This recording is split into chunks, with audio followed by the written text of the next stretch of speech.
20살 때 근처 선술집에서 자주 술 마셨는데 거기 알바생 오빠한테 반해버렸어요. 그래서 매일같이 그 술집에 출근 도장을 찍었죠. 거의 한 달을 꼬박 그 술집에 가서 하루 2병씩 술을 마셨더니 위장장애가 오더라고요. 병원에서는 절대 술을 먹지 말라고 했죠. 하지만 그 오빠가 너무너무 보고 싶었어. 그날 또 술집에 갔어요. 오빠한테 잘 보이고 싶은 마음에 예쁘게 치마도 입고 말이에요. 그 오빠도 제 마음을 알았는지 우리 테이블을 담당하면서 배를 누르면 계속 그 오빠가 달려오더라고요. 그게 기뻤어. 저는 평소보다 더 많은 양의 술과 안주를 시켰고 저 포함 4명이 소주 10병 정도 마셨어요. 여자들이. 참을 수 없는 복통이 시작됐어요. 쉽게 끝낼 복통이 아니란 직감에 얼른 술집 외부 화장실로 뛰었어요. 빛의 속도로 뛰어서 화장실에 딱 도착했는데 오 마이 갓! 하나밖에 없는 변기가 막혀 있었어요. 당장 분출시키지 않으면 나는 정말 급박한 상황이었어요. 전 급한 나머지 남자 소변기 옆 벽에 설치된 대걸레 빠는 양철통에 주저앉았어요. 앞뒤 가릴 거 없어.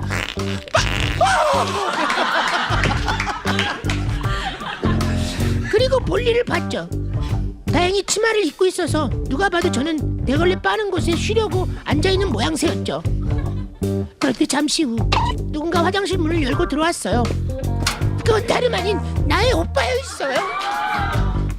오빠는 다소곳하게 앉아있는 저를 발견하고 괜찮아? 많이 취했니? 술 너무 많이 마시더라. 막 걱정을 해줬죠. 순간 엉덩이에서 2차 신호가 오기 시작했어. 지금 똥 싸고 있으니까 좀 나가줘요 오빠란 말은 못하겠고 그저 수줍은 미소로 오빠의 시선을 피하려는데 오빠가 저를 진지하게 쳐다보며 조심스럽게 말을 꺼냈어요. 사장님이 그러는데 네가 나를 좋아하는 것 같다고. 항문 접근 4cm. 뭐 혹시 아니어도 뭐 나를 이상한 사람으로 보지 말고. 항문 3cm 접근. 만약 사실이라면 미안하지만 나는 여자친구가 있어서. 항문 2cm 접근. 관약근에 힘이 풀리지 않도록 안간힘을 쓰다 보니 고개가 푹 숙여지고 눈을 꽉 감게 되었죠. 전 떨리는 목소리로 괜찮아요. 그런데 혼자 있고 싶어요. 항문 1cm 접근. 근데 그 오빠는 제가 우는 줄 알았나 봐요. 갑자기 제 쪽으로 가까이 다가오더니 어깨를 토닥이며 말했어요. 아직 어리고 예쁘니까 더 좋은 사람 만날 수 있을 거야. 힘내. 힘내.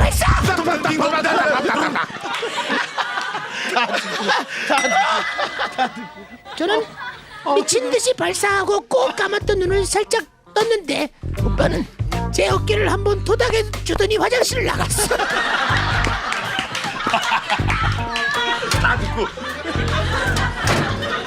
저는 심하게 막혀 있습니다. 진짜 힘들겠다. 와. 변비 탈출을 위해 많은 방법을 써봤지만 모두 실패했어요. 그러던 어느 날 버스에서 우연히 여고생들의 대화를 듣게 됐어요. 야, 난 변비 때문에 미쳐버리겠어. 벌써 일주일째. 무슨 방법이 없을까? 이건 나도 어디서 들은 건데. 뭔데? 그게 말이야. 항문에 부항을 띠면 항문에 부항을 띠면 막혀있던 게 막 쏟아진다는 거야. 뭐 그런 게 어딨어. 어디서 말도 안 되는 소리 듣고 와서. 하지만 저는 솔깃했고 믿지야 본전이라는 생각으로 인터넷에서 부항 세트를 주문했어요. 며칠 뒤 퇴근하고 집에 오니 물건이 도착해 있더군요. 기다렸다는 듯이 신호가 왔고 저는 은밀하게 화장실로 갔고 자세를 잡고 정확히 부항을 밀착시킨 뒤 부항에 압을 점점 올렸고 그런데 엉덩이만 아프고 뭐가 나오진 않고 급기야 다음날 고통을 참지 못하고 항문외과를 찾게 됐고 의사 선생님은 엉덩이의 부항 자국을 보고 아이고야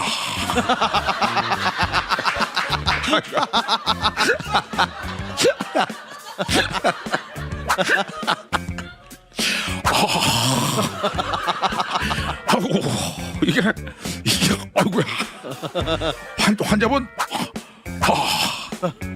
언제부터 이랬습니까? 어떻게 이게 아이고 어떻게 이렇게 된 거예요? 그게 부항 자국이에요. 네? 변비에 부항이 좋다길래. 부항이요? 아이고 참 기술이 좋으시네요 환자분. 그러다 큰일 나요. 그거 많이 아팠을 텐데 이거 당장 수술해야겠는데요. 수술이요? 아 왜요? 부양이 잘못된 건가요? 갑자기 왜 수술해요 선생님? 그게 말이죠. 엉덩이에 부항을 떠서 숨어있던 치질 3개가 돌출됐어요. 바로 제거 수술을 해야 될 것 같은데요. 나오라는 똥은 안 나오고 치질이 3개가 부항의 압을 못 이기고 밖으로 나와버린 거예요. 결국 저는 실수로 바로 중고 사이트에 부항을 올렸습니다. 제발 얼른 팔렸으면 좋겠어요. 저는 스팸 전화를 친절하게 받는 편이에요. 그런데 하도 많이 오니까 지치더군요. 요즘은 받아서 고객님. 들리자마자 끊어버립니다. 그날은 정말 조용히 앉아서 간만에 책을 읽고 있었는데 자리 잡고 앉은 지 15분쯤 흘렀을까 스팸 전화가 거의 3분 간격으로 오기 시작했어요. 안 받아도 계속 오고 할 수 없이 전화를 받았어요. 여보세요. 네 고객님. 여기는 지난번에 물을 해줬었던 땡땡 캐피탈입니다. 고객님은 한도가 나와서 연락을 드리게 되었습니다. 됐어요. 안 받아. 고객님은 한도는 저희 캐피탈에서는 아주 노분한 한도입니다. 정말 생각이 없으신 겁니까? 고객님 말씀 한번 해보이죠. 저는 최대한 교양 있으면서도 강한 어조로 안 받는다고 전화하지 마. 그런데 그분이 뭐라고? 니 지금 뭐라고 말했니? 근데 아까 그 번호로 전화가 또 오는 거예요. 안 받았는데 또 와서 받았어요. 받자마자 야, 너 왜 연락을 안 받는 거이니?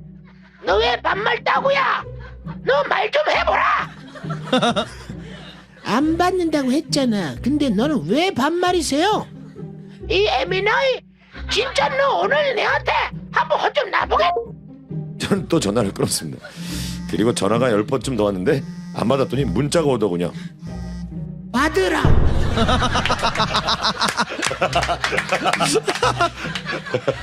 하더라. 저도 지지 않고 답을 했죠. 싫어. 그리고 당신 자꾸 전화하고 문자 찍으면 경찰에 신고할 거야. 그리고 나 당신 전화번호로 중국 정부에 신고한다. 전화하지 마 진짜로. 그랬더니 3분 후에 답이 왔습니다. 네 체력 단련 단단히 하고 있으라. 내 꼭 너를 찾는다이. 그 문자 받고 사실 좀 쫄았어요. 그때 그 상담은 조선동포씨 듣고 계신가요? 그쪽한테 나쁜 감정이 있어서 그런 게 아니니까 오해 말아주세요. 친구가 처음으로 자취를 시작했는데 골목길 사이에 집들이 전부 다닥다닥 붙어 있어서 방음이 잘 안 됐대요.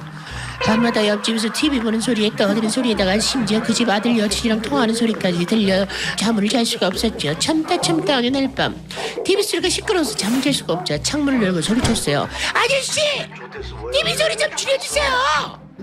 그래서 TV 소리가 작아졌대요 그냥. 이럴 줄 알았으면 진작 말할 걸 그랬나. 기분 좋게 다시 잠자리에 들려고 하는데 이번엔 개 짖는 소리가 너무 시끄러웠어요. 창문을 열고 또 소리쳤죠. 아저씨! 개소리 좀 줄여주세요. 개소리 좀 줄여주세요. 개소리! 그래서 옆집 창문이 드르륵 열리더니 아저씨가 아니 개소리를 어떻게 줄여? 너무 시끄럽잖아요. 그래서 아가씨 때문에 TV 껐잖아. 그럼 됐지. 개 짖는 걸 나보고 어쩌라 그래. 오늘 말고도 저 오래 참았거든요. 저도 시끄럽게 할 겁니다. 이 아가씨가 그래 어디 한번 해봐. 친구는 너무 화가 나서 냄비랑 국자를 들고 눈치뻥이야. 이상한 여자다. 냄비랑 국자를 들고 창문 밖으로 내밀고 냄비랑 국자를 막 두들겼대요. 쨍쨍짱가 쨍그라깡 땅그라깡깡. 아저씨도 화가 났는지 어디서 북을 가지고 막 두들겼대요. 둘의 감정 싸움으로 동네 골목길은 난장판이 된 거예요. 그때 갑자기 앞집 대문이 쾅 하고 열리더니 앞집 아저씨가 머리에 휴지를 감고 막 돌리기 시작했대요. 이게 뭐야 이 동네. 이 동네 뭐야. 이거. 친구와 옆집 아저씨가 당황해서 앞집 아저씨를 멍하게 쳐다보자 앞집 아저씨는 혀꼬부라진 소리로 야, 이 뭐야? 이 사물놀이가 왜 또 끝난 거야, 막소리가? 왜 내가 나올까 끝나냐? 이거 돌아가려고 했는데. 술취한 앞재환 씨는 냄비랑 북 두드리는 소리를 듣고 동네에 사물놀이 하는 줄 알고 흥에 겨워서 상모를 돌린다고 휴지를 감고 나타난 거예요. 앞집 아저씨 덕분에 여재환 씨와 크게 웃고 사과하고 그 뒤로는 서로 조심하며 살고 있답니다. 저에게는 13살 지금 사춘기에 핵을 걷는 딸아이가 있어요. 사춘기를 겪는 자녀를 둔 부모님들은 아시겠지만 정말 이걸 내가 낳았나? 내가 낳았나 얘? 싶을 정도로 꼴 보기 싫을 때가 있죠. 요즘 제 딸아이가 그렇습니다. 며칠 전 저녁을 먹으면 내년에 중학교 가는 한 얘기가 나왔어요. 가뜩이나 돈 나갈 곳도 많은데 이것저것 사달라는 딸아이 말에 혼잣말식으로 중학교 가면 돈 들어가는 것도 많은데 뭘 자꾸 사달라는 거야 짜증나게. 그리고 너 고등학교 가면 그때도 난리 나겠네. 내가 왜 이렇게 낳았지? 푸념처럼 들어오는 말에 딸아이가 정색을 하며 한마디 하더군요. 누가 이렇게 낳으래? 아차하는 마음이 있었지만 이미 그 전에 한 차례 신경전이 있었던 터라 괜히 지기가 싫었어요. 그래서 누가 경쟁에서 이기래? 네가 경쟁에서 이겨서 나은 거잖아. 누가 경쟁에서 이기냐고 왜? 네가 그 속에서 경쟁에서 이긴 거 아니야? 하고 말했습니다. 그저 딸아이는 어이없다는 표정으로 누가 경기를 개최하래?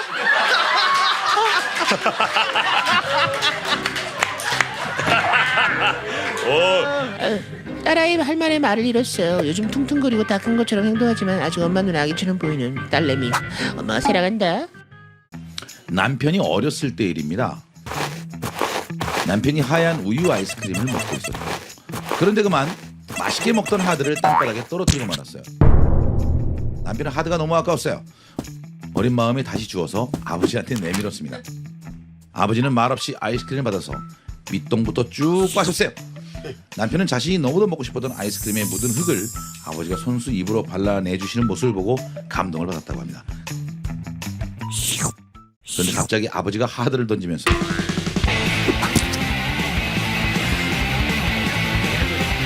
이거 뭐야 이거 흙이잖아. 이거 흙이네.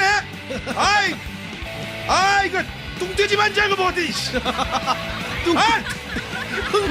흙이잖아 임마 이거. 아빠한테 흙을 주고 그래.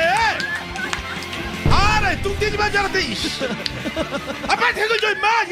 우리 집 둘째 아들 녀석이 한참 말을 배울 때 이야기입니다. 어느 날 아들은 달을 세는 법을 배우고 있었죠. 1월, 2월, 3월 같은 달을 세는 발음을 배우고 있었어요. 1월은 앞자에 리을 받침이 뒷글자로 옮겨져서 1월이라고 발음하면 되는 거야. 2월은 앞에 받침이 없지. 그래서 그냥 2월이라고 발음되는 거고. 그렇구나. 그럼 3월은 3월 이렇게 하는 거네. 그렇지. 4월은 받침이 없으니까 그냥 4월이라고 하는 거 맞지? 그렇지. 아이고 우리 아들 똑똑하네. 그럼 엄마 생일은 몇 월이지? 6월. 엄마 생일은 6월이니까 6월이라고 발음하는 거야? 아니야. 받침에 기역처럼 조금 센 소리가 나오면 발음하기 어려우니까 그 발음은 안 하는 거란다. 그럴 땐 그냥 6월이라고 하는 거야. 6월. 그런데 여기까지는 수월하게 지나갔죠. 나 아빠 생일도 말할 수 있어. 아빠는 10월이니까 10월. 맞지? 10월. 2월. 비읍이 뒤로 가니까 10월.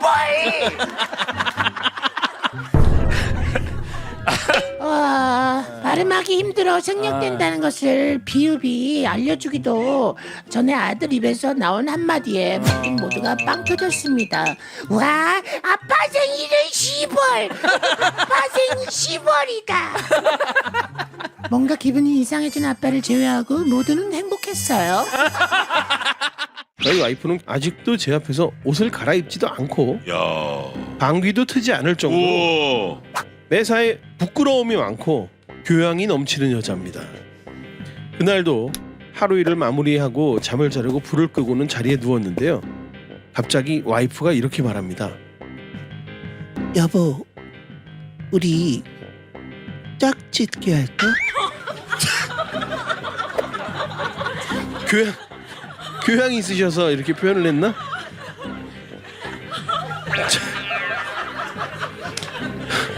잠이 확 깼습니다. 뭐지? 왜 이런 말을 갑자기? 별의별 생각이 다 들더군요. 하지만 여기서 제가 뭔가 과하게 반응을 한다면 와이프가 부끄러워할 것 같아서 별일 아닌 듯이 근데 왜 갑자기? 하고 물었죠. 그러자 와이프가 그냥 우리 가족들 생각한다면. 이러더군요. 정말 이해가 되질 않았어요. 왜 우리 가족을 왜 그게 그렇게 연결되지? 그럼에도 저는 의연하게 얘기했습니다. 아무렇지도 않은 척 하는 거야 그냥. 너무 오랜만이긴 한데 그럼 그럴까? 그러자 와이프가 대답했어요. 그럼 할부로 할까? 일시불로 할까? 아하, 그게 또 할부로 가기가 이게. 그걸? 이때 뭔가 전 잘못됐는지 느꼈어요. 와이프는 착즙기를 사자는 거였어요. 착즙기 살까? 여보, 우리 착즙기 살까? 짝짓기 살까? 가족의 건강을 위해서 와이프가 그러더군요. 노안이 오더니 귀도 어두워졌냐고. 근데 착즙기 짝짓기 비슷하게 들리지 않아요? 군 시절 완전 이상한 후임이 들어왔어요. 녀석은 처음 자대 배치 받는 날부터 고참들에게 반항을 했고 뭐야, 자대 배치 오자마자 반항은 뭐야. 고참들은 뭐 이딴 녀석이 있나 하며 기합을 줬지만 녀석은 반항은 계속되었습니다. 하지만 너그러우신 중대장님께서는 녀석을 관심사병으로 삼으셨습니다. 그러던 어느 날 그 녀석과 분대장인 저를 불러서 면담을 하셨습니다. 불만이 있는 것 같은데 불만이 뭔지 솔직히 말해봐라. 관심사병은 군대가 싫습니다. 군대가 좋아서 오는 사람이 몇이나 되겠나? 국방의 의무니까 참고 견뎌야지. 앞으로 애로사항이 있으면 바로 말할 수 있도록 혹시 지금 부탁하고 싶은 거 있나? 집에 가고 싶습니다. 휴가를 보내달라는 거가? 아닙니다. 그냥 완전히 집에 가고 싶습니다. 도저히 수습이 안 되는 녀석. 준 대장님께서는 정밀 진단을 위해 녀석을 사단 병원에 보냈습니다. 며칠 뒤 준 대장님께서 부대원을 모아놓고 녀석의 충격적인 진료 결과를 발표하셨죠. 암흑의 이병의 진료 결과가 나왔다. 원인은 이게 말이나 되는 소리야? 혼잣말로요. 충격적이었나봐요. 원인이 뭡니까? 빨리 말씀해 주십시오.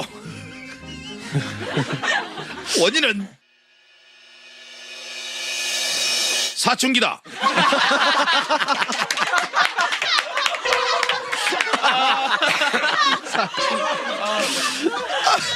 그렇습니다.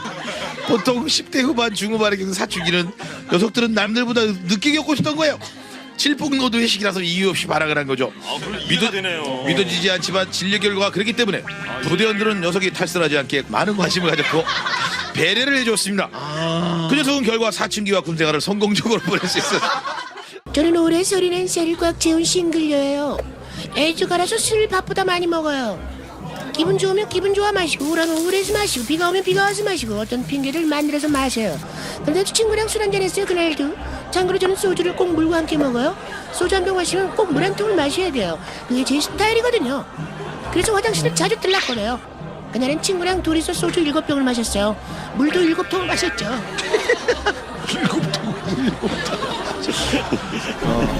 택시에서 어떻게 내리는지 집에 어떻게 갔는지 기억이 날 때 하네요. 아침에 눈을 떠보니 엄마가 쌍시옷이 들어가는 욕은 모두 꺼내어서 저에게 하고 계셨어요. 잠결에 엄마 왜 그래 시끄럽게. 짜증나. 눈을 부스스 떴는데 헐 침대 바닥에 물이 흥건하게 고여 있었어요. 내가 술 먹고 방에 소변을 본 건가? 설마 아닐 거야. 아니라고. 당황했지만 제 자신을 믿기로 했어요. 당당하게 엄마를 쳐다보며 눈을 치켜뜨고 말했어요. 그거 물이야. 어제 술 한잔하고 목말라서 물 가져오다가 엎질렀나 봐. 닦으려고 했는데 정신없어서 그냥 잡아놨네. 이런 정신나가기 집애야. 네 눈에 이게 물로 보이냐? 어제 새벽에 물 마시러 갔다가 엎질렀다고 말했잖아. 너무나 당당하게 두 눈을 치켜뜨고 얘기하자 엄마는 긴가민가 하는 표정으로 한참을 뚫어져라 사건 현장을 쳐다보셨어요. 그리고 다시 확실한 듯 말을 이어갔습니다. 이게 물이면 네가 한번 먹어봐. 네가 한번 먹어봐 이제라. 이게 물이면 네가 먹어봐 이제라. 그날 저는 30 넘어 이불에 소변 문제로 엄마한테 죽도록 맞았어요.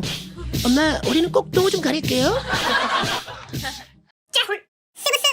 지난 주말 평소 호감을 갖고 있던 학교 후배와 단둘이 술자리를 갖게 되었습니다. 삼겹살에 소주를 마시는데 애교많은 그 아이의 귀여운 하이톤을 들으니 술이 술술 넘어가더군요.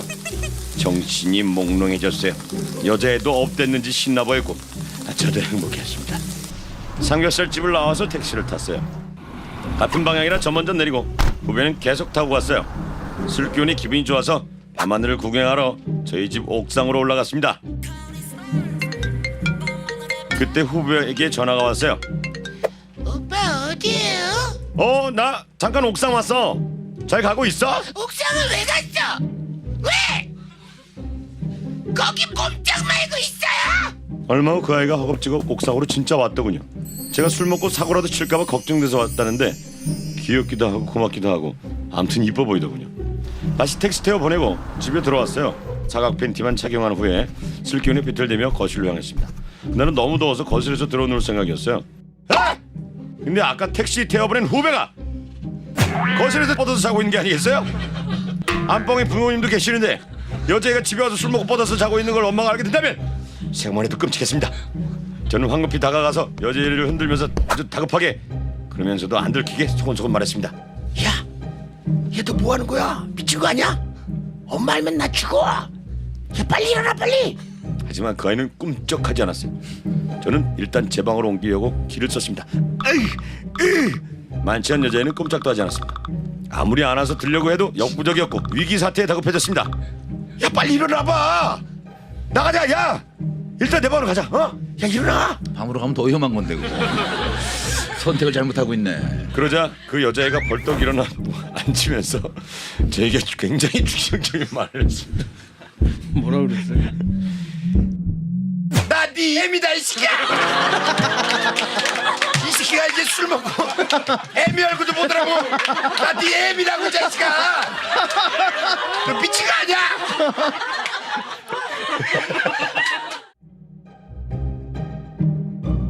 어머니가 하도 어이가 없어서 소리를 치신 후에 부엌에 있는 냉장고로 가서 물을 벌컥벌컥 드셨다고 합니다. 근데 제가 다시 벌떡 일어나서 소금소금 또 어머니 앞으로 가더니 야 빨리 나와. 야 나가자 빨리. 야 진짜 나 죽는다니까. 나 네 애미라고. 주말에 여친이랑 술을 마시고 뽀뽀를 한번 하려고 인근 공원에 갔어요. 공원 벤치에 앉아 이런저런 이야기를 하면서 은근슬쩍 손목도 잡고 분위기 탄 김에 여친 쪽으로 몸을 기울이려고 하는 중요한 순간에 야 이거 그림 좋은데 삼류 영화에서나 들리는 대사가 들려왔어요. 무슨 70년대도 아니고 아 웃긴다. 뒤를 돌아보니 덩치 큰 남자 두 명이 서 있더군요.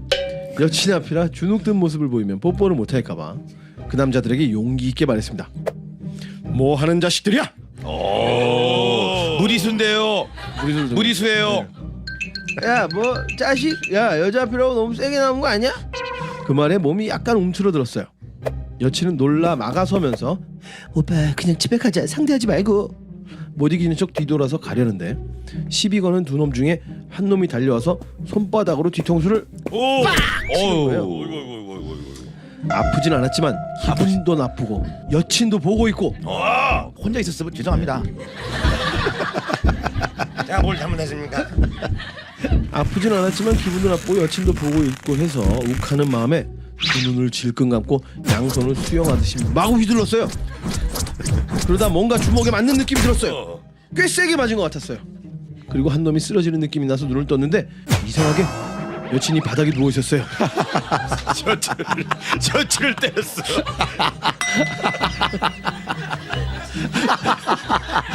뭐 여친은 뭐야? 아이. 저 아저씨 미친 거 아니야 이거? 시비 건 놈들이 도망을 가는 거예요. 오. 결론 데이트하다 건달을 만났을 때 여친을 때리면 건달은 도망갑니다. 제 친구가 카페에서 알바를 시작한 지 얼마 안 됐을 때 일이에요. 어느 날 단체팀이 이것저것 메뉴를 시켜서 정신없이 주문을 받고 이제 계산을 해야 되는데 서로 자기가 내겠다고 실랑이를 하더래요. 내가 낼게. 아니야, 내가 낸다니까. 아이, 그러지 말고 저기요, 여기서 제일 잘생긴 사람 카드로 결제해 주세요. 일단 무모한 짓들을 많이들 하더라고요. 이런 거 많이 하죠. 예. 그놈이 그놈이었는데 그래서 곤란한 얼굴로 서 있으니까 별로 안 잘생긴 남자가 버럭 화를 내면서 야! 매번 내가 냈잖아. 이번엔 못생긴 사람이 돈 좀 내. 저기 죄송한데요. 여기서 제일 못생긴 사람 좀 뽑아주세요. 친구 4명인 거예요. 친구가. 이건 쉽게 뽑을 수 있었대요.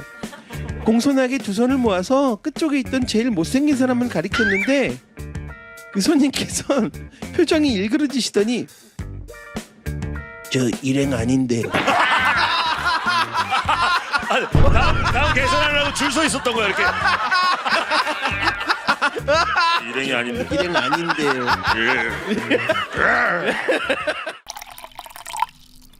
몇 년 전 같이 일하던 옛 직장 대리님에게 들은 얘기입니다. 대리님이 고등학교 때쯤 건대역 롤러스케이트장이 최고 잘 나가는 곳이었대요.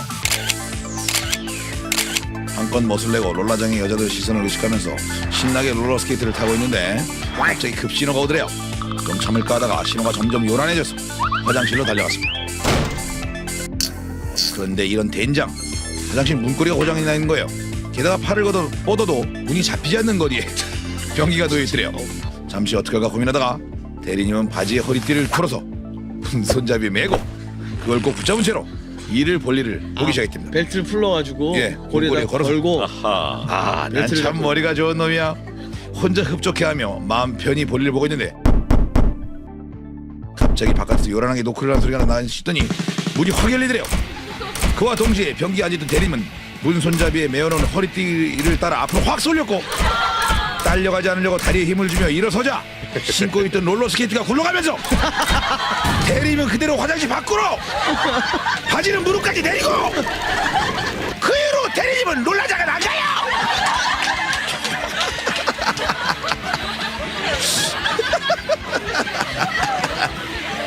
그 이후로 대리님은 롤라장을 안 가요. 한적한 2차선 길을 달리고 있었어요. 날씨도 좋고 길가에 핀 개나리도 구경하면서 한참을 달리고 있는데 갑자기 어디서 날라왔는지 모를 오만한권 신사임당 누님이 승강구 쪽 유리에 달라붙는 게 아니겠습니까? 순간 5만 가지 생각이 다 들었어요. 차를 세울까? 뒤에 차가 줄줄이 오는데 갓길도 없는데 그때 오만한권이 우측으로 점점 움직이기 시작했어. 야, 이 스릴 있다. 스릴 있어. 마치 광어가 바닷속 모래 위를 헤엄치듯이 파르르 떨면서 미세하게 제 시야에서 이렇게 벗어나고 있었어요. 그런 안타까운 시간이 흐르고 있었던 그때 보다 못한 노진다분이 쓰고 있던 중절모를 조용히 벗더니 기사 양반, 차 속도를 50으로 맞추고 앞문을 열어. 내가 구하러 갈 테니까. 그건 너무 위험해서 안 됩니다. 걱정 마. 내가 소시 쪽에 팔씨름대회에서 1등한 적이 있어요. 저는 안 되는 줄 알면서도 속도를 늦추고 앞문을 열었어요. 의자에서 일어서시는데 한참이 걸리시는 모습을 보고 내심 불안했지만 멈출 수가 없었어요. 그때 아주머니 한 분이 도와주겠다며 노인분의 팔을 잡아주었고 노신사분이 팔을 쭉 뻗어서 잡아보려 했지만 50cm가량이 부족했어요.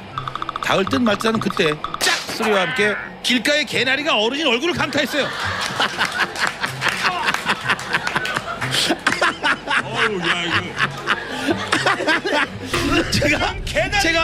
제가 급히 비상등을 켜고 속도를 늦추려는 순간 어르신은 아무 일도 없다는 듯 그냥 가, 멈추지 말고 그냥 가 나는 괜찮으니까 그냥 가. 5만 원 떨어져. 그냥 가. 얼굴엔 회초리로 맞은 것처럼 빨간 줄이 쫙 선명하게 그려져 있지만 그냥 가. 괜찮아 5만 원 떨어져. 연신 괜찮다고 하시며 다시 한번 밖으로 손을 뻗으셨어요. 그런데 좌측으로 커브를 틀었고 어르신 몸이 휘청거리자 잡고 있던 아주머니가 깜짝 놀라며 어깨를 잡아 끌어올린다는 게 그만 머리채를 잡아당겼고 아주머니 손에는 어르신이 쓰고 있던 가발이 들려 있었어요. 아주머니는 밝게 빛나는 머리를 한번 쳐다보고 손에 있는 가발을 한번 쳐다보고 자기가 머리 가죽을 벗겨버렸다며 비명을 지르고 가발을 밖으로 던져버렸어요. 너무 순식간에 일어난 상황이라 다들 멍해 있었어요. 어르신은 또 아무렇지도 않다는 게 말했어요. 그냥 가 괜찮아. 괜찮아 오늘 가발하러 가는 길이었어. 가발하러 가는 길이야. 그거 10년도 더 된 거라 괜찮아 5만 원 떨어져 신경 쓰지 마. 그냥 가 그냥 가. 라며 활짝 웃으셨고 저희 모두는 그 돈을 가발 사는데 보태시라고 어르신께 드렸어요. 내가 가져도 될까? 아 그럼요 고생하셨는데요 가지세요. 아유 가지세요. 고생했는데 제일 고생했어요. 계란이에 딱이 맞고 괜찮아요. 가지세요. 그렇게 훈훈하게 종점으로 가는 도중 그 노신사분이 다시 자리에서 일어나 굳은 얼굴로 저에게 돈을 내밀면서 기사 양반 써. 애들 집에 애들 있나? 자네가 가져. 가서 애들 줘. 아니에요 어르신 가발 사는데 보태 쓰세요. 어른이 주면 그냥 받아. 잠만 말고. 저는 그러면 터미널 도착해서 제가 음료수 돌리겠습니다 라고 주머니에 돈을 넣는 순간 신사임당 누님 한가운데 이렇게 적혀 있었어요. 한국은행나무. 가짜 돈이. 한국은행나무. 그렇습니다. 가짜 돈이야. 가짜 돈. 한국은행나무. 그 돈은 어린이들이 가지고 오는 가짜 돈이었어요.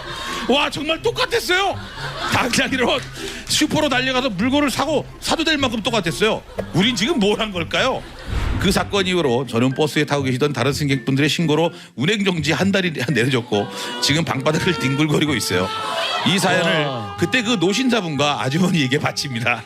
어느 화창한 날 도로주행 교육을 해주실 강사 할아버지가 차에 타시고 얼마 지나지 않아 급변하기 시작했어요. 할아버지가 급변했다는 거죠. 처음 지도해 주시기 위해서 부르신 호칭은 이 친구야 였는데 점점 이 새끼야 혹은 이름 자식아 이 자식이야 이렇게 변해갔죠. 사실 이게 운전 알려주신 분이 있을지 모르겠지만 진짜 화딱지 나거든요. 왜냐면 막 사고 날 것 같으니까 혹은 차가 고장이 나거나 뭐 이렇게 막 찌그러지거나 이럴 수 있으니까. 맞아요. 소심한 저는 더 긴장해 핸들을 잡은 손이 자꾸 엉켰고 그때마다 할아버지는 아라이씨. 아이씨 나씨. 손을 뽑아 창밖으로 던져버린다 너 진짜. 라고 말씀을 해주셔서 저를 진정시켜주셨고 진정시킨 마음으로 차선 침범을 할 때마다 오 잘하네요. 좋아 그래 그 뒷차가 와서 치워받기 딱 좋다 그래. 시켜가지고 씨. 라고 말씀하셔서 저를 올바른 길로 인도해 주셨고 신호대기 중에 정지선을 넘어서 정지한 차를 보고 제가 저건 뭐예요? 라고 말하자 너의 3개월 뒷모습이야 이 자식아 이 새끼야. 이 새끼야. 이 자식 말이야 아주 씨. 제가 말씀해 주셔서 깨달음을 주셨고 교육이 끝나갈 쯤 나랑 너랑 누가 더 오래 살까? 뭐 젊으니까 너라고 생각했지만 네가 면허 따는 순간부터 가는데 순서 없어 이 새끼야. 뭐 시간으로 하는 거 보니까 그래 내가 볼다. 뭐 시간 이 자식아 그냥. 나는 교훈을 주시기까지 했습니다. 할아버지 강사님 감사했습니다. 대형 마트 푸드 코너에서 있었던 일입니다. 늦은 점심을 먹느라고 테이블에 혼자 앉아 음식이 나오길 기다리고 있었죠. 4인용 테이블이었어요. 그런데 할머니 한 분이 들어오시더니 제 옆에 턱 앉으시는 거예요. 비있는 자리가 많은데 굳이 제 옆에 앉으시더군요. 할머니 저쪽에 빈자리가 많은데요. 몰라. 여기가 제일 가까워. 그때 할아버지 한 분이 냉면 한 그릇을 들고 제 쪽으로 오시더니 할머니 맞은편에 턱 앉는 거예요. 제 테이블에요. 두 분은 일행이셨어요. 같이 앉아 있으니까 꼭 저도 일행 같았어요. 할아버지는 혼자서 빠른 속도로 냉면을 드시기 시작했어요. 아 좀 천천히 들어요. 내 건 아직 나오지도 않았는데. 할아버지는 들은 채도 안 하고 허겁지겁 드시더군요. 그때 할머니가 주문한 돈가스가 나오고 제가 주문한 김치볶음밥도 나왔다고 신호가 울렸습니다. 그렇게 저는 처음 보는 할머니 할아버지랑 가족처럼 밥을 먹게 됐어요. 이가 안 좋으신지 힘들게 냉면을 오물거리시던 할아버지가 퉁명스럽게 할머니께 말씀하셨습니다. 나하고 돈가스 하나만 줘봐. 드시면 되지 왜? 그러자 돈가스를 칼로 조각조각 자르고 있던 할머니는 더 퉁명스럽게 아 때문에 왜 꼭 시킬 때 먹고 싶은 거 안 시키고 나올 적마다 내 것을 껄떡대고 그래요? 할머니는 투덜대며 돈가스를 절대 안 줬어요. 그러자 삐진 표정의 역력하신 할아버지는 처음보다 더 빠른 속도로 냉면을 입에 몰아넣으시더니 얼른 나와. 안 나오면 나 혼자 갈 거야. 하시면서 나다 할아버지. 가버렸어요. 놀란 할머니는 겨우 서너 조각의 돈가스를 드시다가 저 망할 놈 영감탱이, 저 망할래 무 영감탱이, 망할 놈 영감탱이, 망할 놈 영감탱이를 연발하며 주섬주섬 가방을 챙겨 일어났습니다.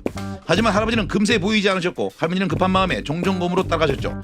두 분이 다 드신 그릇을 반납도 안 하시고 제 테이블에 남기던 채로 말이죠. 그때였습니다. 귀등 뒤에서 갑자기 할아버지가 나타났어요. 후다닥 제 테이블에 앉더니 할머니가 남겨놓은 돈가스를 허겁지겁 드시는 거예요. 망할로 막 말고 하나만 달라니까 맛있는 거 혼자 지 혼자 다 처먹고 말이야. 저만 지하시던 할머니는 두리번 것이다가 테이블에 앉아 계신 할아버지를 발견하셨고 이런 돼지 같은 할아버지. 화가 나신지 그대로 막 나가버렸어요. 할아버지는 돈가스를 먹으며 차열세가 여기 있는데 차열세가 여기 있는데 혼자 가봤자 날만도 없지. 중얼거리면서 남은 돈가스를 끝까지 다 드시더니 그대로 또 그릇을 남기둔 채 사라지셨습니다. 제 테이블에요. 저는 조용히 김치볶음밥을 먹고 두 분이 놓고 가신 돈가스랑 냉면 그릇을 치웠습니다. 제 친구 용배 얘기입니다. 용배는 항상 기억을 지읒으로 발음해서 놀림을 받았습니다. 용배랑 교회 갔다가 집에 올 때였어요. 아는 형 차를 타고 오는데 용배네 집은 개나리 아파트였습니다. 형은 장난기가 발동해서 용배야 제나리 아파트에 내려주면 되냐? 아니요 제나리 아파트가 아니고 제나리 아파트예요. 아 그래 용배야 제나리 아파트. 아 진짜 왜 그래요 형?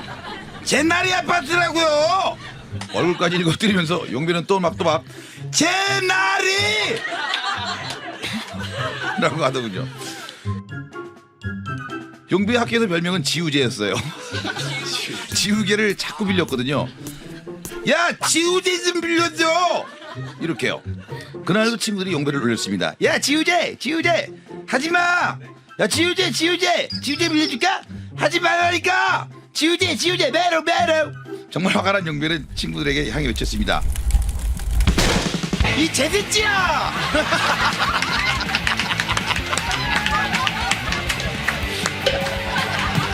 제새끼.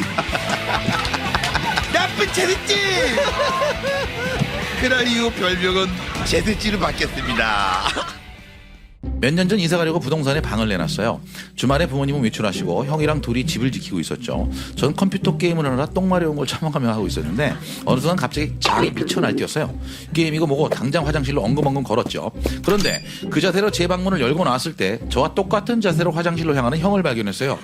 형, 내가 먼저. 야 나도 죽을 것 같아. 저는 어쩔 수 없이 아랫배의 압박을 무시하고 뛰었습니다. 안 돼. 저는 얼른 변기에 앉아 안식을 찾은 뒤 죽어가고 있는 형을 위해 최대한 빨리 처리하려고 애를 썼어요. 그런데 그때 현관문을 두드리는 소리가 들리며 부동산 아저씨가 계십니까? 여기 부동산입니다. 지금 집 보러 왔어요. 네. 얼른 뒤처리를 하고 화장실 밖으로 나왔는데 형이 안 보였어요. 일단 현관문을 열어줬습니다. 이 집입니다. 보시죠. 거실이 넓죠. 채광도 좋고요. 집이 깨끗합니다. 저는 옆에 따라다니며 그렇게 급하던 형이 어디 갔을까 생각하고 있었어요. 그런데 부동산 아저씨가 그러면 일단 화장실로 먼저 가보실까요? 저는 깜짝 놀랐습니다. 지금 들어오는 냄새가 장난이 아닐 텐데 어찌할 새도 없이 부동산 아저씨가 앞서서 화장실 문을 열었어요. 자, 여기 화장실을 큰 방부터 보시죠. 부동산 아저씨 엄청난 순발력. 화장실 열다가 냄새를 감지하고 곧바로 다시 닫아버리며 제게 입모양으로 작게 이렇게 말했어요. 환기. 저는 얼른 들어가서 화장실 환기를 시켰어요. 보셨다시피 큰 방이 참 넓습니다. 큰 방이니까요. 자, 그럼 작은 방으로 가보실까요? 여기 작은 방을 보시죠. 맞다. 작은 방 바닥 공사 중이었지. 일단 부엌을 보실까요? 작은 방 문을 열다가 황급히 닫은 아저씨는 입모양으로 쌍욕을 하고 계셨어요. 입모양으로 쌍욕을 하고 계셨어요. 왜 저러나 싶어서 작은 방 문을 열었더니 형이 빨간 대야 위에 앉아 있었어요.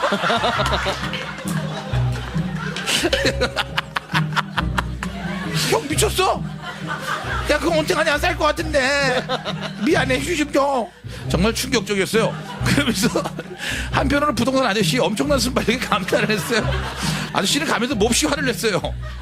아이 너무하는 거 아니야? 나 진짜 이런 식으로 하면 집을 못 팔어. 아이씨. 죄송합니다. 정말 창피했습니다. 그리고 그다음부터는 아저씨는 방문 전에 늘 전화를 걸어서 부르셨어요. 혹시 똥 싸요? 다 쌌으로 환기 좀 시켜놔요. 안 그러면 집이 안 팔려요.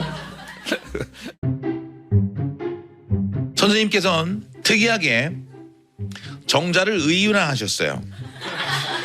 정자를 의인화하셨대요. 수족이 되는 첫 번째 과정은 간단히 말하면 고 안에 있는 그 친구들이 정자죠. 그 안에 있는 그 친구들이 미끄럼틀을 타고 탈출해서 정글짐으로 들어가는 것이다. 우리들은 그때 친구 한 명이 물어봤어요. 선생님 근데 걔들은 왜 탈출하고 싶어 한대요? 추위를 둘러봐. 더워 죽겠는데 이 좁은 교실에 시커먼 남자놈들만 34명이 있다. 좋냐? 아니요. 그럼 이 좁은 교실에 시커먼 놈들만 3억 명이 있다고 생각해봐. 너 같으면 안 나가고 싶겠냐? 와! 하지만 걔들 중에도 정글집에 들어가는 놈은 단 한 놈밖에 없어. 나머지는 다 죽는 거지. 걔네들 불쌍해요. 니들도 마찬가지야. 사회 나가봐. 니들 중 한 놈이나 성공할까? 나머지는 다 조용히 찌그러져 있다가 죽는 거야. 그때 우리 반 꼴등이 어디서 본 건 있어 하고 당당하게 말했습니다. 그래도 저희는 모두 3억 대 1의 경쟁에서 1등을 한 우수한 놈들이잖아요. 그러자 선생님이 썩소를 지으며 말씀하셨어요. 누가 니들이 1등이래? 예, 아니에요. 원래 제일 먼저 도착한 놈은 정글집에 못 들어가. 정글집 벽이 두꺼워서 그 벽을 깨려고 연락에 대가리만 박다가 꼴까다 가는 거야. 그럼 그 뒤에서 귀만 보고 있던 다음 놈이 다 깨워놓은 벽을 뚫고 잽싸게 들어가는 거지. 그 얍삽한 놈이 태어나게 니들이야. 이 얍삽한 놈들아. 그 당시 우린 모두 3억 중 1등으로 태어났다는 말이 유명했던 시절이라 정말 진심으로 충격적인 말이었어요. 특히 꼴등은 가장 충격을 먹고 머리를 쥐어뜯으며 아이씨 그거라도 1등 했어야 되는데 하며 괴로워했습니다. 저희 사장님은 점쟁이 덕분에 결혼할 수 있었다고 했는데 그 사연이란 사장님이 노총각으로 살다가 점쟁이를 찾아갔는데 점쟁이가 신통하게도 하는 말이 이 멍청아 오늘이야. 네 뭐가 말씀입니까? 지금 여기 있으면 어떻게 이 멍청아 오늘이야. 당장 우산 들고 팔공산으로 가. 사장님은 점쟁이 기세에 들려서 영문도 모른 채 점집에서 쫓겨나 혹시나 해서 곧바로 택시를 잡고 팔공산으로 갔대요. 가는 길에 슈퍼에서 우산을 하나 사들고 팔공산 공원으로 들어가 걸었습니다. 그런데 진짜 신기하게 우산을 사고 얼마 안 돼서 맑은 하늘에 갑자기 비가 내리더래요. 사장님 속으로 야, 이 대단한 전쟁인데 이거 이제 이 우산으로 누군가를 씌워주게 되는 건가? 신기하면서 두근거리는 가슴으로 우산을 펼쳤대요. 그런데 말입니다. 우산 버튼을 힘차게 눌렀는데 띠용 하고 우산이 부러져서 날아가 버리더래요. 이런 이씨. 사장님은 얼른 이 우산으로 지나가는 여자를 씌워줘야 하는데 그 운 날아간 거예요. 사장님 슈퍼로 달려가서 따졌습니다. 아니 우산 이게 뭡니까 지금? 예, 빨리 바꿔줘요 빨리. 아니 아저씨가 부려먹고 그냥 가져온 거 아니에요? 뭐요? 말싸움 시작됐고 안타깝게 싸우는 동안 비가 그쳐버렸대요. 여기서 이가 끝나면 허전하죠. 대박인 것은 지금 사장님과 그 사모님이 바로 그 말씀하던 슈퍼 주인 아가씨래요. 말싸움하다가 나중에 몇 번 서로 사과하느라 오다 가다 하다가 정 들어가고 결혼했대요. 그 얘기를 들은 저는 야 사장님 대박. 그 점집 어디예요? 어디면 왜? 옛날에 가봤는데 없더라고. 그 점쟁이를 꼭 한번 만나고 싶은데 말이야. 어우 만나시면 밥 한번 거하게 쏘셔야겠는데요. 하자 사장님께서 밥은 개뿔 내가 죽여버릴 거야 내가 만나면. 내가 지금 내 사과 났잖아. 내가 아니야 만나면 이제 죽여버릴 거야 내가. 내가 결혼해가지고 저희 회사는 중소기업으로서 외국인 근로자분들이 직원의 절반가량을 차지하는데요. 얼마 전 10대 있었던 일이에요. 갑자기 역대입을 해서 한국에 온 지 오래되신 외국인 근로자분께서 큰소리로 맞은편 외국인 근로자분과 다툼을 벌이는 것 같더군요. 대화 내용은 이랬어요. 야! 한잔해! 아니요, 나 술 안 먹고. 뭐야, 왜 안 먹어? 한참만 해! 딱 한참만 해! 뭐든 타쿠, 너나 많이 먹어. 야! 너 왜 반말해? 내가 형이잖아. 형이 주는 건 괜찮아. 자꾸 빼먹지 말고 한참만 해. 그러자 갑자기 외국인 근로자 두 번째 분이 이가 모국어로 갑자기 말을 했어요.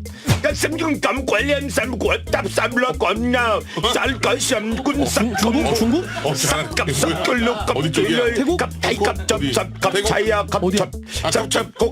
외국인 근로자 이가 갑자기 모국어로 쌀라쌀라 말을 하자 외국인 근로자 이는 갑자기 흥분하며 말했어요. 야, 한국 말로 해. 너 왜 자꾸 니네 나라 말로 말해? 그러자 외국인 근로자 이가 더 화를 내며 하는 말. 너랑 나랑 같은 나라야 이 멍청아. 너 한국 사람 아니야?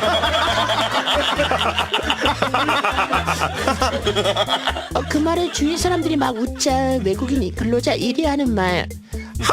한국에 오래 살아서 헷갈렸지. 알았으니까 빼지 말고 한참만 해. 좀 한잔해라 좀 한잔해 그냥. 결국 외국인 근로자인은 마지못해 한 대를 받았고 모두 웃으며 흐뭇하게 회식을 했답니다. 한국에서 오래 일하시더니 한국 회식 문화에 완벽 적응하셨더라고요. 새해에는 모두 다 건강하시고 돈 많이 버셔서 건강하게 모국으로 돌아가셨으면 좋겠습니다. 저는 20대 평범한 여자 대학생입니다. 학교에서 오랜 기간 좋아하는 오빠가 있었어요. 그 오빠는 저에게 별다른 관심이 없었죠. 하지만 저는 자존심을 버려버리고 몇 번의 고백 끝에 드디어 웬열 오빠와 연애를 하게 됐죠. 그렇지만 제가 좋아하는 마음이 더 컸던 터라 오빠는 저에게 항상 시크했고 약간 나쁜 남자의 모습이 강했죠. 저는 그럴수록 더 애교도 부리고 표현했어요. 사귄 지 2달이 지났을까 오빠는 처음부터 제게 큰 마음이 없었는지 결국엔 이별을 통보하더라고요. 저는 세상이 떠나간 듯 너무 슬펐어요. 몇 번을 매달렸지만 오빠는 매정했죠. 자존심이 상했지만 오빠를 좋아하는 마음이 컸기에 정말 마지막으로 매달릴 생각에 태어나서 처음으로 헤어진 남자 집 앞에 찾아갔어요. 그리고 휴대폰으로 전화를 했죠. 고객이 전화를 받지 않아 삐 소리. 역시나 제 전화를 받지 않더라고요. 너무 슬프고 절망적이고 창피했어요. 매달릴 용기도 점차 사라지고 있었기에 저는 얼른 아파트 근처 마트로 뛰어갔죠. 그리고 선천적으로 술이 안 받아갖고 1년에 한두 번 먹을까 말까 한 맥주 2캔을 샀어요. 맥주 2캔. 술이라도 마시고 용기를 좀 낼 생각이었죠. 그리고 2캔을 쉬지 않고 들이켰습니다. 그리고는 제 휴대폰 전화를 받지 않을까봐 공중전화로 뛰어가 전화를 걸었어요. 오랜 통화함이 울리고 또 안 받는 건가? 끊으려던 찰나 여보세요? 신이 저를 도왔어요. 오빠가 전화를 받았습니다. 그리고 눈물이 왈칵 쏟아졌어요. 누구시죠? 여보세요? 말씀하세요. 말씀 안 하시면 끊겠습니다. 누구시죠? 오빠. 너구나. 얘기했잖아. 그만 만나자. 이게 마지막 통화가 됐으면 좋겠다. 마지막으로 뭐 할 얘기 있어? 오빠는 저를 떼어놓으려고 차갑고 냉정했죠. 할 얘기 없으면 끊는다. 오빠가 끊기 전에 마지막 얘기를 해야 했습니다. 하지만 그때 마시지도 못하는 맥주 2캔을 급하게 들이켜갖고 맥주들이 거대한 트림을 보고 있었어요. 야, 왜 말이 없어? 야, 장난해? 진짜 끊는다. 응? 읍이 뭐야?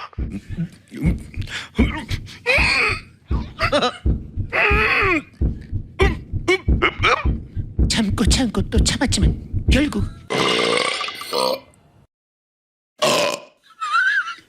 전화는 끊어지지 않고 정막이 흘렀습니다. 그리고 계속 정막이 흘렀죠. 이게 뭐야? 들리는 소리라곤 공중전화 근처 오가는 사람들 소리와 수화기 너머로 오빠들의 가족들이 행복하게 TV를 보는 소리가 들려왔죠. 그게 계속 귀에 맴돌았을 뿐 속으로 생각했습니다. 이제 정말 끝났구나. 이렇게 대학생활의 풋풋한 사랑은 탄산처럼 시원하게 끝이 나버렸죠. 죽을 만큼 창피했지만 그날의 용트림 덕분에 깔끔하게 마음을 접을 수가 있었어요. 2주일 전 소개팅으로 만난 그녀. 청순함과 섹시함을 두루 갖춘 착한 그녀. 전 절대 놓치기 싫었어요. 두 번째 만났을 때 그녀가 회를 좋아한다는 정보를 입수. 새 차를 끌고 무작정 그녀를 불러내어 대부도로 향했습니다. 차도 별로 없고 날씨도 좋고 드라이브 코스로 딱이더군요. 바다를 바라보며 가장 비싼 회를 떠서 그녀와 먹었습니다. 엄청 잘 먹는 모습에 행복했습니다. 진도도 차곡차곡 진행되어 손도 잡고 아무튼 저녁이 되어 집에 가고 있었죠. 돌아가는 길이 차가 무지 막혔지만 이대로 시간이 멈춰버렸으면 좋겠다 생각하면서 그녀와 도란도란 대화의 꽃을 피워가던 그때 그녀가 갑자기 울기 시작했어요. 내가 무슨 실수를 한 건가? 왜 울지? 멘붕이 된 그 순간 그녀가 차 좀 세워주세요. 왜 그러세요? 제가 무슨 실수라도 기분이 언짢으시다면 사과하겠습니다. 배가 너무 아파요. 전 당장 차를 세워주고 싶었지만 그것은 방파제 길이어서 양옆으로는 바다밖에 없고 좁은 도로라 세우고 자식할 곳이 없었던 곳이고 차는 엄청 막히는 상황에 앞으로 8km는 그 상태로 가야 됐어요. 조금만 참아봐요. 회 먹은 게 이상했나 봐요. 제발 아무데나 세워줘요. 그녀는 울부짖기 시작했고 바다로 뛰어들 기세였기에 전 결단을 내려야 했습니다. 차에 있던 각 티슈에 남아있던 휴지를 뽑아 급한 대로 여기에다 한번 해결을 해보시죠. 어떻게 그래요? 라고 말하면서 손으로는 각주씨를 받아든 그녀. 전 그녀를 뒤쪽 자리로 이동시켰고 운전석 창문을 열며 생각했습니다. 그래, 내가 싼다고 생각하자. 그러면 냄새도 편해질 거야 라고 생각했으나 역시 남의 것의 냄새는 어느새 순결한 나의 코를 더럽혔고 전 그녀 앞에서 한 번도 피우지 않던 담배를 꺼내들어 그래, 그녀도 사람이야, 이 정도는 이해해 줄 수 있어 라고 생각하며 일이 끝날 때까지 담배 연기를 코로 채우며 참았습니다. 돌아오는 길 서로 아무 말 없이 조용히 고요하게 그녀를 내려줬습니다. 그리고 일주일이 지났지만 그녀는 저의 연락을 피합니다. 전 괜찮습니다. 꼭 다시 보고 싶습니다. 제 코도 당신의 향기를 잊어가고 그 살짝 흘려놓은 그 세차는 신경 쓰지 않아도 됩니다. 제 친구 엘군의 것이기 때문에 문제 없습니다. 차를 반납할 때 비치에 둔 고급 방향제를 보며 나에게 빵긋 웃어주던 엘군아 미안하다, 사랑해 해주셨네요. 제 친구 진성인 어리버리합니다. 몇 년 전 어느 추운 겨울날 이른 시간부터 진성이라는 친구와 포장마차에서 소주를 간단히 먹고 나와서 집으로 향하고 있었습니다. 그런데 둘 다 급소변이 마려웠고 주위를 두리번거렸지만 주택가라 마땅한 화장실이 보이지 않았어요. 으슥한 곳을 찾다가 1층이 주차장으로 되어 있는 빌라를 발견했습니다. 시원하게 볼일을 보고 있는데 발자국 소리가 났고 저는 당황해서 얼른 끊고 후다닥 도망쳤습니다. 끊기 힘든데. 이게 되나? 진성이는 미처 도망치지 못하고 우물쭈물하고 있는데 어떤 아주머니께서 내려오시더니 누구니? 물으셨습니다. 어리버리한 진성이는 마땅히 할 말이 없어서 저 진성이에요.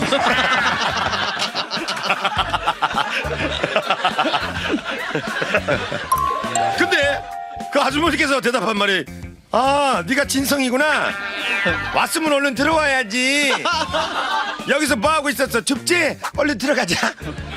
이게 뭔 상황입니까? 아는 분이 진성이가 있나 보죠. 하시는 거 얼떨떨한 진성이는 아주머니를 따라 집 안으로 들어갔습니다. 왜 들어가? 저는 황당했습니다. 갑자기 친구가 아줌마를 따라 들어가니까요. 노상방뇨를 걸리지 않기 위해 대충 얼버무린 게 큰일이 돼버리고 만 것이에요. 집으로 들어간 진성이와 아주머니. 아유, 찾기 어렵다고 하더니 어떻게 잘 찾아왔네. 미란이가 너 길에 매고 있을까봐 찾으러 나갔는데 아유, 전화해야겠다. 여보세요? 미란아, 진성이 잘 찾아왔다. 추우니까 너도 얼른 들어와. 그리고 진성이를 위해 상다리가 휘어지도록 휘황찬란한 고기 반찬을 내오셨어요. 이야. 그걸 또 받아 먹은 거야? 변변치 못한 안주에 술을 먹었던 진성이는 고기 반찬에 코가 벌벌 보는 거리다가 맛있게 먹었습니다. 포만감을 느낀 진성이는 아주머니께 고마움을 느꼈고 뭔가 보답을 해드려야겠다고 생각해서 음식 만드느라 고생 많이 하셨을 텐데 제가 안마해드릴게요.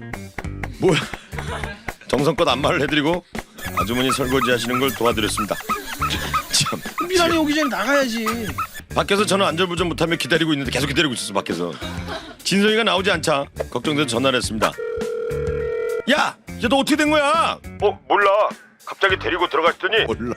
밥 주고 친절하게 대해주시는데 뭐? 아, 왜? 몰라. 미란이라는 애가 딸인 것 같은데 당연히 모르. 내가 남자친구인 줄 아시나 봐. 뭐? 야, 그럼 미란이라는 애는 어디 있고? 데리러 밖으로 너 나갔다는데. 그러다 큰일 나. 빨리 마무리 짓고 나와, 인마. 알았어. 무슨 시티컵이야 뭐야 이게. 잠시 후 진성이가 나왔고 미란이로 추정되는 여자애가 들어갔어요. 아, 다행이다. 야, 너 아무리 어리버리해도 그렇지. 야, 나중에 아줌마가 신고를 하다면 어쩌냐. 안 그러실 거야. 아줌마가 진짜 행복한 표정 지으시면서 이런 아들이 있었으면 좋겠다 하셨거든.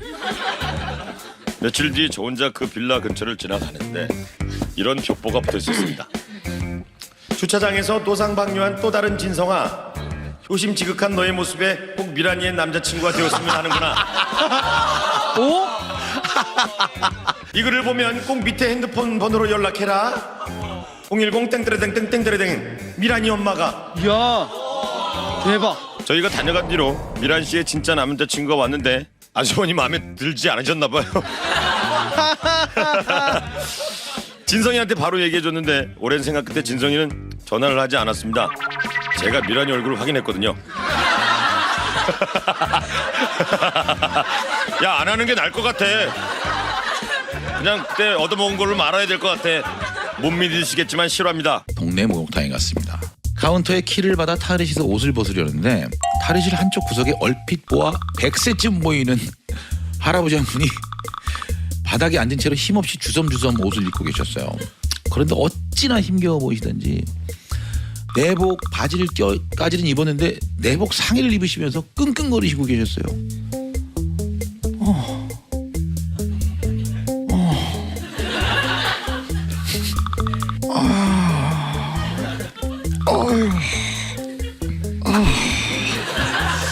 힘겹게 내복 상의를 입으시고는 이번엔 손바지를 입으시면서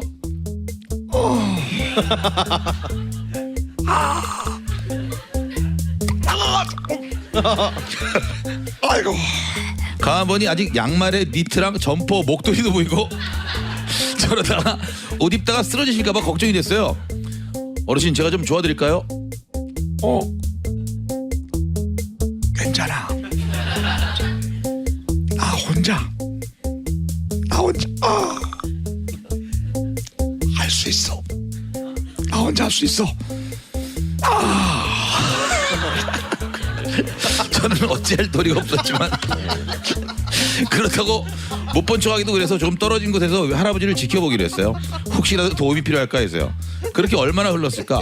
드디어 마지막 점퍼를 힘겹게 입으신 할아버지께서 한마디 했습니다. 아이고.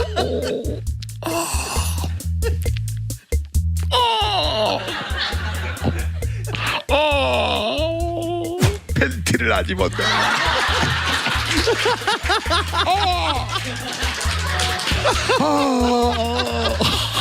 팬티를 안 입었네.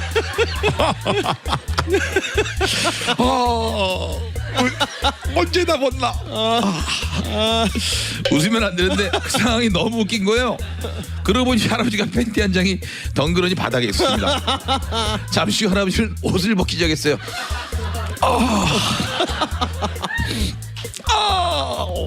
혹시나 도움이 필요할까봐 그렇게 저는 할아버지가 팬티부터 다시 입을 때까지 30여 분을 지켜본 후에 안전하게 할아버지를 배웅해 드렸습니다. 할아버지 건강하세요. 길을 걷고 있었는데 저희가 지나는 도로에서 가벼운 접촉사고가 나는 걸 목격했어요. 앞차가 신호대기에 정차해 있었고 뒷차가 멈추려다가 제때 못 멈추고 살짝 뒷차를 박았는데 사실 정말 살짝 닿는 정도긴 했어요. 앞차는 택시였고 뒷차는 어떤 아주머니가 탄 승용차였어요. 뒷차 아주머니가 놀래서 내리는데 앞에 택시기사분은 내리지 않더군요. 아주머니는 어떡하나 나 진짜 어떡해나 진짜 하더니 앞차로 가서 창문을 똑똑 두드리겠어요.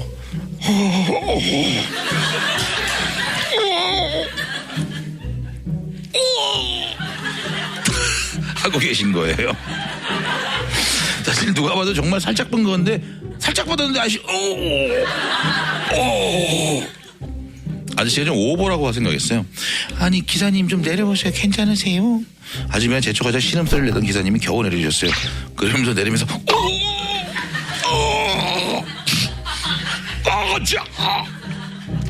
죽을 것 같다.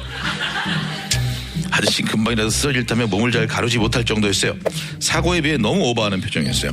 하도 어이없는 표정으로 나오니까 그걸 지켜보던 한 아저씨가 아이고 기사님 그 보안이가 살짝 박은 것 같은데 어디가 많이 아픈 거 맞아요? 그 정도는 아닌 것 같은데 하며 다그치는데 나 죽을 것 같아 막 하시는 거예요. 근데 갑자기 절규에 가까운 목소리로 소리쳤어요. 똥